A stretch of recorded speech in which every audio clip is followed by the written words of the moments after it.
We agreed to sort of make a deal to move on, but we weren't able to resolve it. It just didn't make any sense, to be honest. It was a colossal waste of time and resources, and we both ended up without the restaurant. And so the restaurant just died there. How did that feel? Yeah, very, very bad. Extremely bad.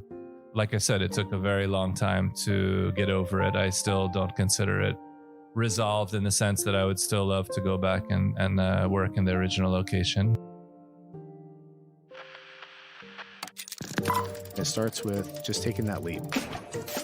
Man, you have to work hard. You have to be incredibly smart. Choose something that even if it fails, you are going to be proud of it. Doesn't matter how badly you got beaten down. Be kind, be kind, be kind. Become a better person, a better leader, the better business.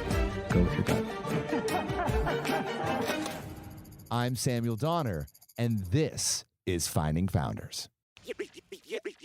Will hit another roadblock, but this wasn't the first one he faced. He was told by the best chefs in Paris to get out of the way, that he'll never make it as a chef. And yet today, he stands as the #1 pastry chef in the world, a rising star and a nominee for the James Beard Award for the best pastry chef in America.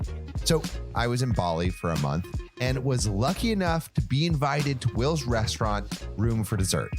I was greeted with a 15-course meal with a wine pairing. I've literally never had a food experience like this. And it's because this wasn't just food. This was artistry. But before we dive into how Will created this incredible experience, let's start at the beginning and go all the way back to his childhood. My name's Will Goldfarb. I have a small dessert bar in Ubud called Room for Dessert. But also you're known as like one of the best pastry chefs in the world.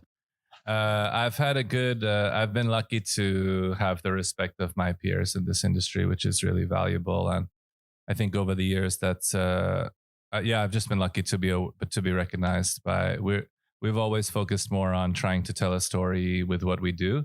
And even nowadays is less and less. It's still storytelling, but it's really more hospitality and taking care of people. And I think that we're just lucky that that's resonated with people over the years. So it's been 35 years in restaurants. So, just trying to get another crack out of the next 10 for now. You invited me to your restaurant and I've never had an experience like that. So it was the most incredible food experience I've ever had. Awesome. Well, I'm very happy to hear that. Thank you. I'm so glad that you invited me into that world. But I kind of want to take it back to before you were even in any kind of restaurant before. Sure. Can you describe what your high school friends were like? My high school friends are still my closest friends, actually. The same friends that I walked to first grade with are, in fact, still living like the same distance away from each other, but now in Tribeca instead of in Port Washington. Did you enjoy school? I enjoyed school. I was very motivated in high school to have more opportunities in college. It was very important for me to perform well enough to have more choices. I just wanted to be able to choose where I wanted to go to school. So yeah. Did you have an idea of like what you wanted to do? From high school, my plan was always to go into law. So I thought, but in the States, there's no undergraduate law program. So you sort of have to pick a subject. I went with history, which was something I liked in high school. I really wanted to go somewhere warm. I was like obsessed with being able to wear shorts in the winter. We did tons of things together in high school, but a lot of, probably a few more parties than I would have liked, a little more studying than I would have liked. I tended to play a lot of sports in the afternoon, which sort of blocked my afternoons. And I had but I worked, I probably was a busboy in a restaurant down the street from my house. 16, I think I upgraded to food runner in the next town over. And then 17, parking cars at the golf club a little further away. So I sort of worked my way through restaurants, country clubs, front of house, golf courses, back bars. Were you good at it? Do you like it? I was a horrible server, as I discovered in college. I was a great busboy. I could carry a lot of stuff. I like to work hard. I was awful at multitasking. I'm still awful at multitasking, but I preferring to be a serial monotasker. I was a great host, which I started working like at the door, but that's more in college. High school jobs were still more summer. Again, like Parking a lot of fancy cars, destroying a lot of expensive clutches. And I mean, obviously you did pretty well in school and had like a decent balance because you got into Duke. Like, what was that moment like for you? Did you think you had like your future in the bag? I was just happy to get there. I worked very hard. We raised tens of thousands of dollars for Leukemia Society with a charity basketball game. I was the sports editor of the high school newspaper. I played sports 3 seasons. At least 2 seasons, if not 3 seasons. When I got into Duke, I was really happy because I really wanted to go somewhere great, but also fun. And Duke was really a great fit for me. What was your schedule like by the end of Duke? By the end of Duke, my schedule was working 3 jobs, and Sunday night, I had 4 classes of independent study. Wait, 3 jobs? Like, is it 1 in the morning, 1 in the afternoon, 1 at night? Like, how did you do all of that? I worked mornings, afternoons, nights, and What in time 3 did you get different up? restaurants. I was a lot younger. I didn't rest as much as I perhaps should have or have learned to later. Was working at that point about survival, or was it was there some kind of passion brewing in these? I've been lucky and fortunate enough to work for like towards something as opposed to survival, which has been great because it's been a big privilege for me. But there must have been something about this world that like really struck a chord, because at the end of Duke, you got accepted into law school and you deferred, right? And so it's like, that seems like the very safe route, but there was something maybe pulling you. I always found it more appealing to do better quality stuff, which meant having to learn more, which appealed to me. So, if you want to work on the floor of a fancy restaurant, you need to know about food, you need to know about wine, you need to know about service. I really enjoyed that aspect of it. And I think that is what put me in the culinary direction, because that wasn't my focus at all. I was only on the hospitality side. I didn't defer because I had questions about going to law school. I just didn't want to go to school again for another 4 years, like the week after I finished 4 years. But to be honest, high school, I'd been a little bit burned out. Probably college, I blew off probably a little too much steam. But I was lucky enough to get into the law school that I wanted to go. So I had a whole like surfing agenda planned to go to USC. That was my dream. At the time, that was really the only hub for IP law. And I just didn't want to go right to school. So I took a few months to go to Paris, and then. But how did you find about like the Cordon Bleu cooking school? Was that when you were in Paris? I applied before I went. It was kind of my excuse, like, oh, I'm going to go to school over the summer. Like in the programming when you're still like everything needs to be booked. I don't remember having a calendar then, but I remember the importance of being busy. I've tried to be more and more careful about what I choose to be busy with. But I like being active. I enjoy it a lot. It keeps me fresh and relaxed. So your idea of being like taking a break was enrolling in culinary school? Yeah, I left school to avoid school, and I signed up to school, pastry and French, actually. So I did French in the morning and pastry in the afternoon, and I worked in a restaurant at night. Busy guy. I mean, and this is like, this is a school founded in Paris in 1895. It like has like 20,000 students a year from 100 different countries. It's like a massive institution. Like why did you apply to this program in particular? I really enjoyed working in kitchens, even though I had very limited experience, but it also felt very organic to me.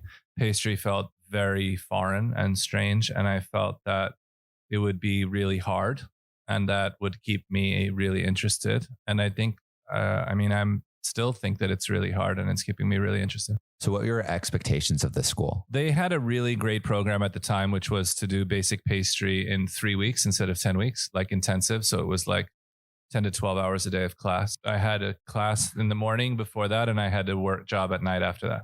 Paris is amazing. This school Cordon Bleu was a really great experience. I had a great beginning pastry chef, great intermediate pastry chef, great advanced pastry chef. My advanced pastry chef is still he has a shop in Paris called Pastry Chef. He was instrumental in discouraging me from continuing to cook. Did you have any like conversations with your professors that stick out? Like usually negative. It's pretty direct. I mean, you don't really The nice thing of being in foreign countries is it's easy to be disapproved of or approved of because it just requires a face usually. So the quote that I have is, "Go home, stop bothering us. It's easier if you're not helping. You'll never make a living as a pastry chef." I think there's a slight amalgamation of a couple of different people, but I appreciate the license. That's definitely aggregate, probably over a couple of years. But I mean, if anything, they encouraged me. So that encouraged you. If I'm gonna do something like foolish, then I'm just gonna do it, and then I'd prefer to just figure it out as opposed to be told what I can and can't do. I would love to dive into like some of the moments that shape some of these like these next transitions. And I think like something that I would love to know is, how did you, at the end of this program, what was it like to graduate? Like, were there a lot of prospects, or was it pretty grim? So the first summer I started working in a bistro. That was the pastry chef who wanted to take a holiday. And so he sort of enlisted me to cover his station while he was gone. And then when he came back, that he just encouraged me to move to another department where I couldn't ruin his pastry department. That was What did he say? Just go away. Like that's, again, I spoke like 2 words of French. It's very lonely if you don't speak the language. And at a certain point, I'm not sure if you have been in countries before where you don't speak the primary language, or in a work environment. It's very much, by a certain point, it just becomes noise. It's like, it doesn't matter. It could be music or pans clanging or someone yelling at you. It just doesn't really matter because you don't really understand what anyone's saying anyway. Why did you want to subject yourself to this? Well, I didn't feel like it was such a big deal. I was going in and learning something. So I don't know. I thought it was free school. I was actually being paid. Not a lot, but I mean, in the morning I was paying to go to school, and in the night I was being paid to go to school. I thought that was a good trade-off. Were you making enough money? At that point, I was making not a lot of money. I negotiated a raise, which I got. Then I was approaching my intermediate class, and I realized I kind of needed to like look up a bit, like, and not be a career like behind the stove at this restaurant. Did you have like an apartment at the time? Like, where were you staying? I lived in youth hostels for most of my time in Europe, but I had an apartment in Paris, maybe summer 97. I would always come home around holiday time and I worked for an event planner in Soho. I would come home, do a few parties. I mean, Europe was a lot cheaper back then. It's not like now. So I could come home and make a few $100 a night, and doing events like big holiday events in New York. And how did you find your way back to New York from Paris? Why did you leave? Oh, I just came back to work for a few weeks so I could make it through the next year. That was sort of my rhythm for 5 years. And that would be enough money for... Usually. Wow. How much were you making? Not a lot, but I mean, at the time, a couple of $1,000s would get you through a year in Europe. Why didn't you want to stay in New York where you were making good money just for a few weeks? Again, pre-internet, pre-social media, the concept that you could like learn or absorb other information without experiencing it simply did not exist. If you wanted to go to El Bulli in 1998, I mean, that hadn't even been covered in magazines in English. How did you find out about El Bulli first? I went to a bookstore in Paris looking for a copy of Ma Gastronomie. The author is Fernand Point, and next to Fernand Point was Ferran Adria's first book. And I found that book, and I was like, this is definitely the place to be. If you've ever seen the book, or you ask anyone who has, it's just one of those things that's self-evident. It was just clearly a new and unique and distinctive voice, like as opposed to a century of work before it, which was... What was new and unique about it from your eyes? Because like, I mean, you've been studying food, or you were studying food for a while at that point. So like, if you were to just describe it to one of your peers. Yeah, I mean, it was a phenomenon. I wasn't the only person who discovered them in 1998. I mean, they were universally sort of revealed upon the world at that time, and they became the biggest restaurant in the world in the pre-social media ages. But at the time, again, you had to fly there. No one spoke English, and it was just a very specific world. That's almost incomprehensible now, that you could have like an international tourist destination where nobody speaks your language. That just does not exist anymore. But it did exist for a long time, and it certainly still existed in the 90s. The minute that you open the first book from El Bulli, it's like so evident, the distinction of the way of thinking.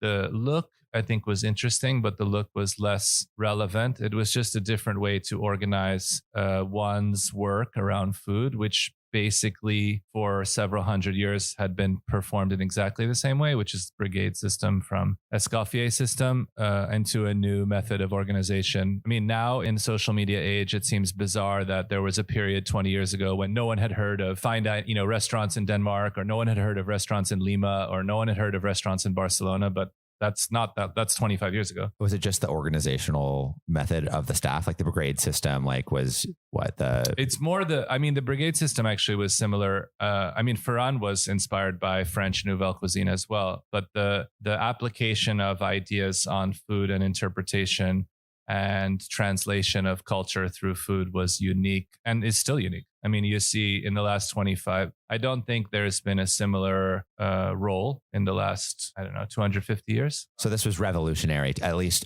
you saw it as revolutionary. I think it has been universally acknowledged to be revolutionary, even among people who dislike. And I think you've seen the influence for example, Noma has picked up the baton from El Bullion. This idea of being the mega number one. So did you want to taste it? Did you want to go?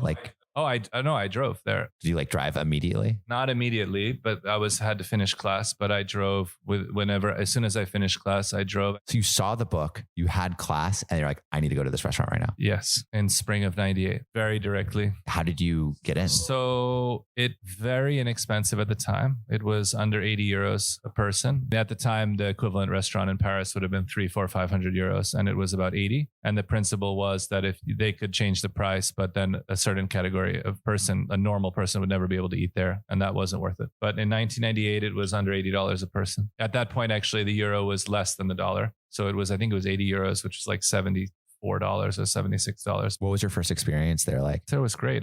We parked on the beach, slept in the car, and then changed in the car, and then walked across to the restaurant. It was a very unique place. It's now a museum that's just opened this last few weeks. And gorgeous location. At the time, the road on arrival was unpaved. It's a very particularly beautiful cove in every way. It's exquisite and small, and I'm sure now, again, maybe a bit more spoiled, but relatively unspoiled. And the restaurant itself is quite casual. The food, again, was unlike anything that's been served before, in my opinion, or since. But there's certainly been a lot of inspiration that's been borrowed from there over the years, including from us. What was the taste like? Because you've seen what it looks like. You see maybe how they created the food and what the system was.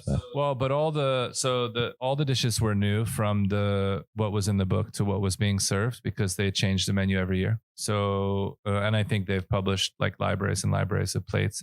Flavor wise, it was really exceptional, outside of the boundary of normal guideline of flavor, texture, temperature. Yeah, those are pretty important. Did you know you wanted to work there? Oh, yeah. No. I didn't have any. I had already asked before I went. To work there? Yeah. What did they say? I wrote a letter probably the week after I got the book. I received a polite decline, because the season was already full. So then I just drove and I went, and I probably asked again and probably was declined again. You had a run-in with an immigration officer at some point. I think a bit later. Frequently. I had in Roses, I had a run-in with a police officer, but there were some poorly behaved agents of the law at the time who were not encouraged by my Chevy Blazer from New York, and had a lot of free time. This individual had been suspended for poor decision making before he was bugging me, but he decided to keep bugging me, and actually I was bailed out. Wait, you got arrested? Not arrested, but let's say, approached. I'm not sure I don't think I was actually incarcerated, but I was definitely in the jail. I was in the police office. What did you do? I accelerated up a hill while he was coming down. And let's say I didn't instigate an accident, but I was accident adjacent. And then he was looking for a little handout, which I made because I was just in a rush to get to work, to be honest. Like a bribe. Yeah, I was late for work. But Julie, who rest in peace, who's the owner, he actually retrieved the funds from there and just made it clear that for them not to give me a hard time, which was very nice.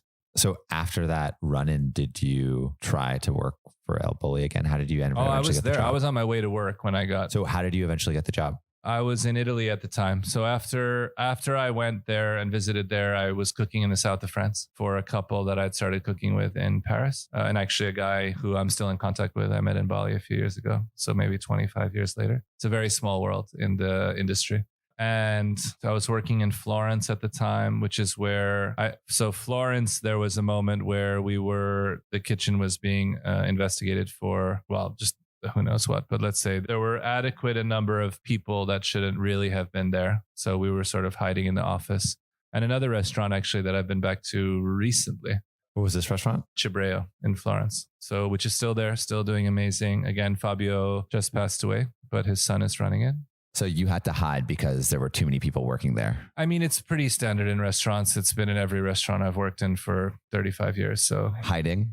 I mean, whatever country you're in, let's just say there's not free movement of labor, even if there's free movement of capital. So if that's true, then you frequently find people who are, let's say, economic migrants, much like I am now. And in that case, sort of, let's say, on the edges of what would be considered appropriate. So you were working at this restaurant, and then how did you decide to go to El? Well, I'd asked, as I mentioned, once or twice, and I just called when I was stuck in the office, and they picked up and they said, sure. Why at that moment did you call? I was stuck in the office waiting for. And you're just like, might as well call them again. Well, I was literally sitting next to a phone, I didn't have a phone. Again, this must seem like the dark ages for people, but I didn't have a phone because no one had phones. And so you were stuck, and you're like, I was sitting next to a phone. I want to work there. That's right. Yeah, simple as that. And why did they say yes at this point? I think they were happy and drunk. It was like the last day of the year in the restaurant. So they were looking ahead to the next year, and they'd finished the season. They just got their 3rd Michelin star. It was a very big year. So I just caught a lucky break. And so did they say, come in tomorrow, come in next week? Well, at the time they closed between November and February. So they said, come in February, because this was the first week of November. Did you get like a signed thing? Was it just a verbal agreement? I mean, you got to remember, like my CV was handwritten. Like what would they have sent? I didn't have a personal fax machine or a mobile number. So they said, show up in February, and you're just trusting. And a few months when you show up in February, you know, there's a very funny joke in like a hot tub time machine about, you know, how are you going to find someone without a phone? And it's like, well, I know, again, it dates me, but you used to just go get stuff and go find stuff. It wasn't on a phone, and maps were written, not digital. But again, the whole point of the experience is just to go do it, right? So what was it like working there? Oh, it was great. Great place to work. Very intense. Why was it intense? Because the pressure to make things a certain way was clearly articulated. How were those communicated? Was it yelling? No, I know that this wasn't a yelling kitchen. That experience is not really part of my formative experiences. It doesn't mean no one's ever lost their temper, but the majority of kitchens, despite whatever is reported, are pretty civil, and there are terribly behaved people in everywhere. And I think it's appropriate that they're dealt with.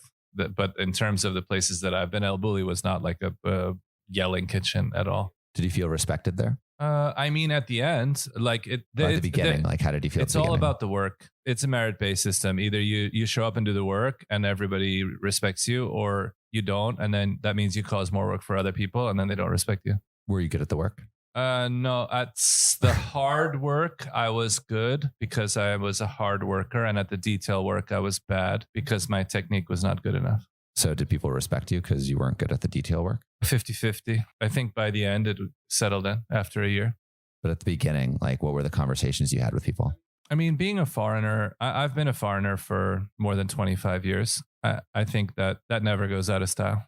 I think you always need to prove yourself when you arrive in a foreign place. That's true anywhere. I guess I want to know how you felt in the moment. So maybe someone who's entering these kitchens doesn't feels like their emotions are not valid. Like it's like, I understand. I think now there's been a big movement to avoid these kind of emotions arising in kitchens. So like low work hours, low stress, and good quality of life has become a main driving point, which is really, really great. So I'm not sure how relevant that experience is currently, but from my side, I would say that the nice thing about being somewhere where you don't speak the language well is that, again, just like in Paris or in Florence, it just becomes noise. It's just noise. And it's actually much more relaxing. Like if you can be disapproved of, but if you don't exactly understand what or why, then it's a lot easier. I think it's normal to go somewhere. I mean, this is not something I have with perspective. I still go new places and I'm viewed at with suspicion and have to prove myself either to myself or others all the time. And I'm very comfortable with that. As long as it's about the work. I think that's something I just want to be very clear about. It's not about being personal or how you look or anything or what you believe in. It's just about the work.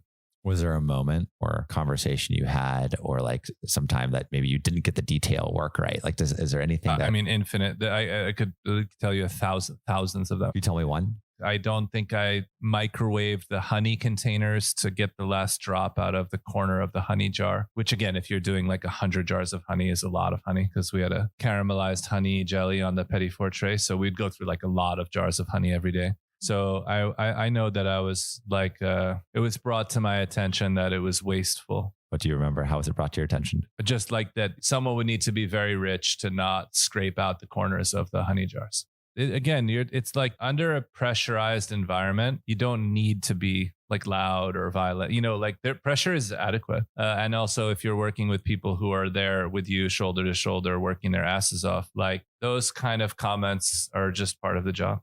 So did you feel like it didn't affect you? Like any comment that came your way, you were just like emotionally fine? I'm not sure at the time. I mean, I was young.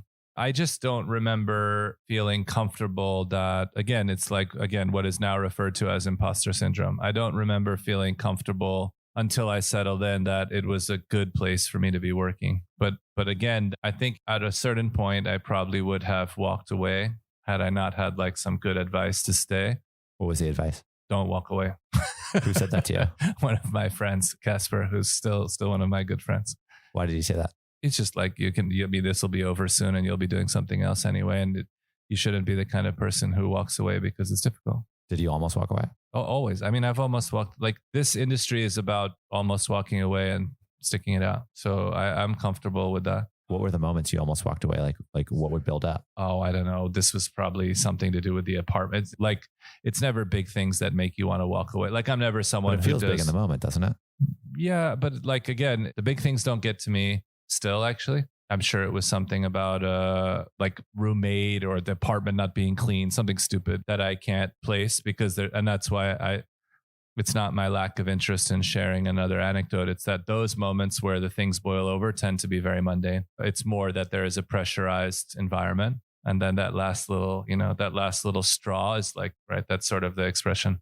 So El Bulli felt like the dream. Why did you leave to go to Australia? Well, again, in the old universe, if you wanted to learn something, you had to go. So you couldn't, there was this idea that it was very, very foreign. And to that point, I'd been really happy that I kept moving, kept finding new things, kept seeing what was out there, because that was the way to acquire information. And I was always very comfortable in that world, like go learn something else. And then what were you trying to learn in Australia? Well, there was another legendary chef there. Again, legendary chef who you couldn't see their food. You couldn't taste their food. You couldn't meet them. There was no chef circuit back then. So if you wanted to go, you had to go. And was that Chef Chong Liu? Yeah, that's right. In Adelaide at the Grange in Hilton in Adelaide. What did you want to learn? Well, first I just wanted to meet him and see what his food was like. And he was a great guy. He took really good care of me. But yeah, that was a weird job. I showed up in Adelaide in the middle of the night and had nowhere to stay. And he was away. And yeah, I bounced around for a bit in Adelaide until he got back. It seems like so much is just, you have the food part down, but so much of the other stuff just seems so uncertain.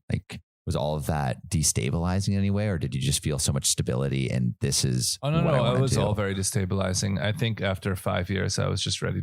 I needed some stability around 99, 2000. I mean, still, I think I could use some stability, but most of it's one of those things. It was very unstable. It was very uncertain, and it was always okay until the very end. And then for whatever stupid thing must have set me off at the very end. When I was in Australia, I was like, I just need to go home and have an apartment and be like a normal, boring person for a while. It seems like every time you want to, you say that you're going to be a normal, boring person, then you just doesn't always work out very well. This is a very Michael Corleone kind of industry. So, I mean, I still feel that way now. And usually that is more of a reset just to stop worrying about stupid things and then try to reset. What the stupid thing was that made you leave Australia? It was just guys looking for drugs during service. It was just weird, really? Just weird stuff in the kitchen. No, not looking to use, trying to find something that somebody lost. It was just stupid stuff. And it was just what the fuck am I doing here? This doesn't really make any sense.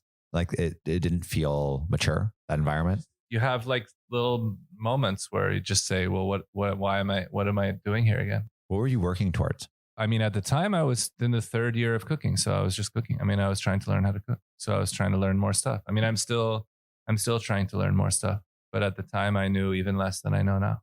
So that drug thing that made you leave Australia. Like what I mean is it was like a nothing incident. I know that's not dramatic for narrative, but like the break is always a nothing incident. You know, like it's the stuff that builds up. At that point, I'd been on the road for 5 years. I was in a 5th different country. I was totally broke. I had no ticket out. You know, like I was in the middle of absolutely nowhere. Why were you so broke? I mean, I didn't have any money when I went to Australia. So by the end of my time in Australia, I still didn't have any money. You weren't being paid? I was being paid. I worked construction at first on a dig site, like demoing houses. Well, construction in the day and fine dining in the night. Did it feel like you were living a double life? Yes, except same pants because I only had my chef pants. But again, restaurants are like that. You need another job to pay for your job. But at the time, it was just like, what the fuck am I doing here? It doesn't make any sense. So you went back to New York where you knew you could make money. Well, yeah, it's a little expensive, but I figured I could work there.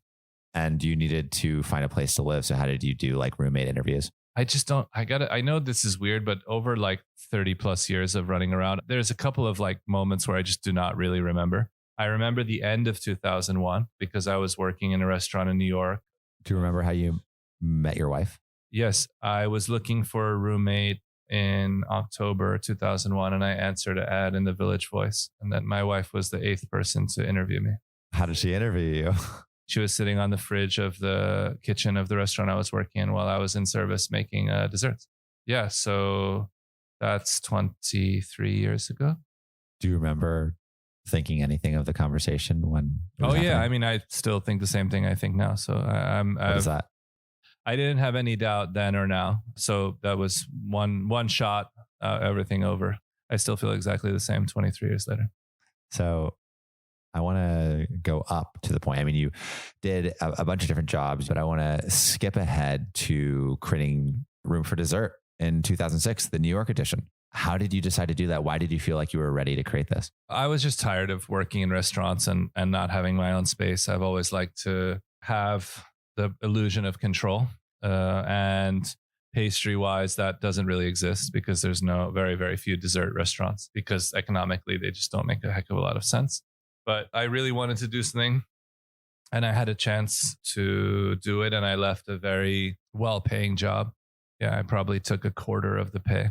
What were you making before then? I don't know, but it was comfortable for a young person. And then I was a lot less, but I had my own restaurants. Were you well known at that point? Like, were you getting a little notoriety or were you relatively unknown? I mean, I've always had a bit of both, like attention, positive or negative. I have actually believed in that in general, which is sort of being newsworthy is better than not, as long as it's for the work.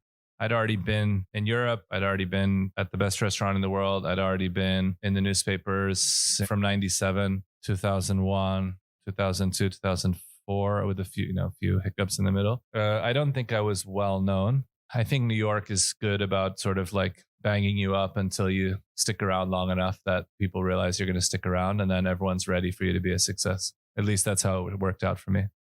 What was it like? Like, what was the dessert bar like? How did it actually come to be? Like, did you have investors? Yeah, we had a couple of investors. But I mean, it was a tiny project dollar wise. But yeah, it was a huge project for me. It was an amazing experience and it was a lot of fun. And it gave me a platform to work and do things and sort of share basically the same things that we're doing now. Try to show people a good time, make some dessert, serve some drinks. Was there a different way that you ran the restaurant? I don't think I ran the restaurant particularly well, but also this is like a very, very small place with me and a couple people. So it was a very small team. But it had high impact because you would win the James Beard nomination for best pastry chef in America. Like, that's huge. I didn't win, but I did get nominated. Yeah. It had high impact because we were doing really nice stuff in a fun, approachable way. I mean, you could come and have something great for $6, for $9. I mean, I still think that's hard to do. How did that nomination feel? Well, at the time I was more concerned that I lost. So I didn't enjoy that I'd been nominated. Really? Yeah, I was very disappointed. I've been lucky to be awarded some things recently that are good. So I try not to worry about the things that were not as good, but I definitely didn't enjoy not winning. I talked to like Thomas Keller outside and he basically said, you win when you're nominated, not by getting the award, which was good advice. But again, coming from someone who's won a lot of things themselves. But I mean, he's always been someone that I've looked up to a lot. And not long after that, what happened to Room for Dessert? around spring 2007, it became clear that our partners and I, like, there's just too small of a house for like multiple interests. There just wasn't enough going on. And I think we both handled it pretty badly. What happened? We agreed to sort of make a deal to move on, but we weren't able to resolve it. It just didn't make any sense, to be honest. It was a colossal waste of time and resources. And we both ended up without the restaurant. And so the restaurant just died there. Yeah, well, I mean, it rested for 7 years before we brought it back to life here. But how did it feel to lay it to rest? Well, I consider it still open item. So at the time in 2007, you considered it. No, currently I consider it still unresolved. But at the time in 2007, when like you had a disagreement with your partners, they didn't agree, and the New York location closed down, right? How did that feel? Yeah, very, very bad. Like I said, it took a very long time to get over it. I still don't consider it resolved in the sense that I would still love to go back and work in the original location. But I've exercised the demons by opening here, and I've been lucky. But it was devastating. And then you had the sandwich kiosk in Battery Park and the dessert studio and ABC Carpet and Home. Did that feel at all the same as what you had? No, I mean, the sandwich kiosk was something we did actually. I mean, it's ironic that it's almost exactly the same thing we did as a pop-up during the pandemic here in Bali. Dessert studio was more of a band-aid. But I mean, again, it's like you need a job. There's no, you don't make better desserts sitting at home waiting for something to happen. So when did you decide to move to Bali? 2008. So right then. What was the decision like that? Why did you do that? We were just tired of being in New York. New York is great when things are going well. And if they're not, then it's like, what are you doing there? Yeah. It's like a city of dreams. And if your dreams are dying, then why are you there? Well, yeah, hopefully not dying. But yeah, it just didn't seem the right time for our family to start again. So we thought it was better to start fresh. How did Bali feel when you were here? Great. Still great. Been 15 years. Yeah, it's an amazing place. Did it feel like a place that you could make room for dessert, resurrected? Yes, at the time. I mean, we're just missing a few things. What were you missing? Money and time. Yeah, it's important when you don't have it. But yeah, I took a minute to get organized, get comfortable. So in the end, I think we'd been in Bali 5 years before we started making the plans. Were you excited?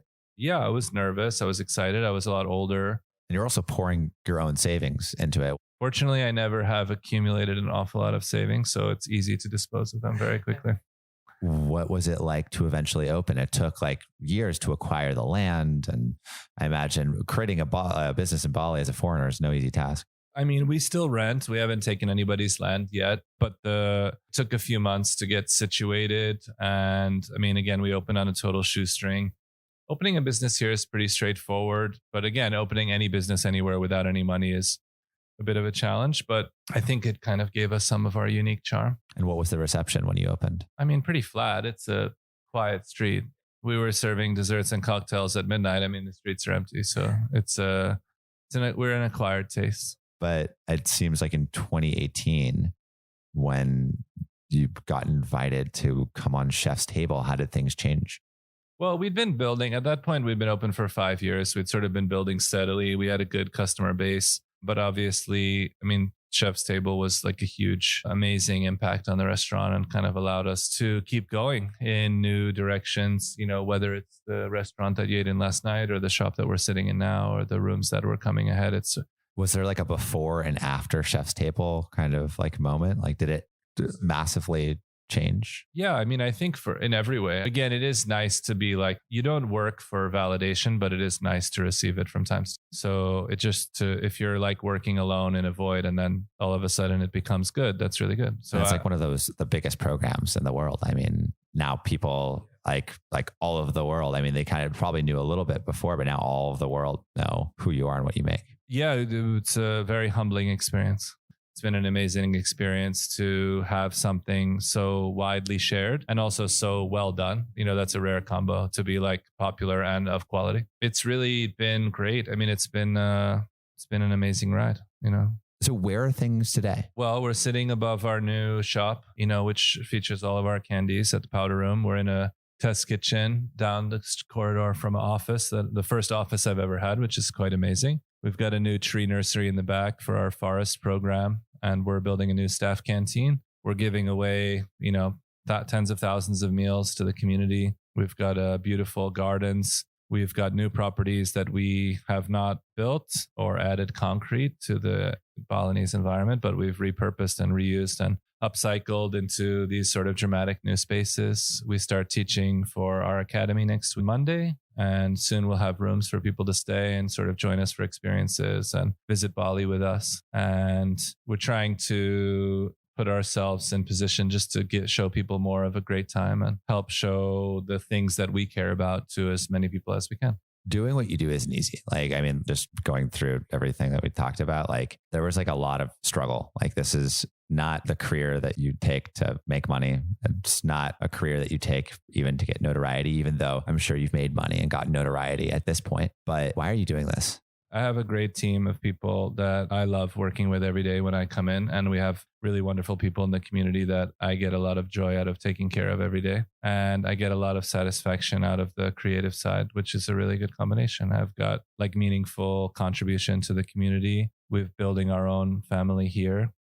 Something that was really cool about seeing you last night is like you like joking with the staff, you really being involved in the education on the job, like seeing you, showing some techniques with like a torch to one of the chefs that works for you. It really feels like you care about each part of the process. I mean, look, I'm old. I know when to be a coach and not a player, but I like to participate and I like to share. And I get much more satisfaction from the success and the careers we're helping to build for our staff than from anything that I've gotten, material or otherwise. I mean, it's definitely been an extraordinary ride. So I'm just hoping I can keep it going for another, let's start with 10 years, but hopefully a few more 10 years. So you are world renowned as one of the best pastry chefs in the world. And I'm sure there are a fair amount of people that look up to you and say, I want to be like Will.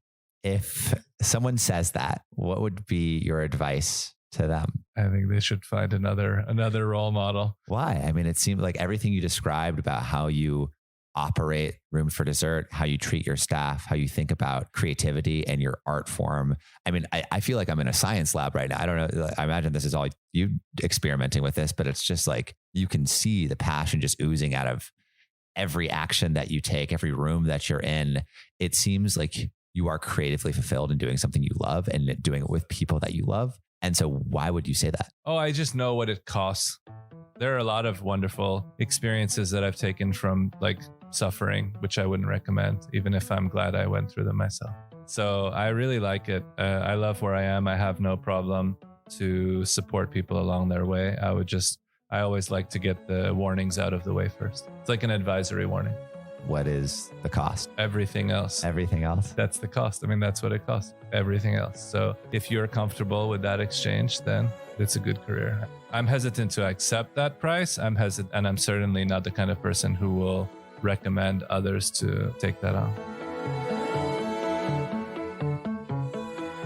Thank you so much for listening. If you haven't already, make sure to subscribe, rate the podcast 5 stars, and share with a friend. If you have any questions or comments, DM us at Finding Founders Podcast on Instagram, LinkedIn, or Facebook. Finding Founders is produced and hosted by me, Samuel Donner. Our audio editing team lead is Ashley Jimenez, with support from Jessica Morales, Miley Lipton, Siyu Pan, Kenny Wright, Josie Yo, Matt Fernandez, and Merritt Hill. Our outreach and research team lead is Desiree Nunez, with support from Marissa Granados, Monica Lee, Sarah Tiersma, and Yao Ro. To see more of what we're up to, subscribe to our newsletter at findingfounders.co. Thanks again for listening, and see you next week.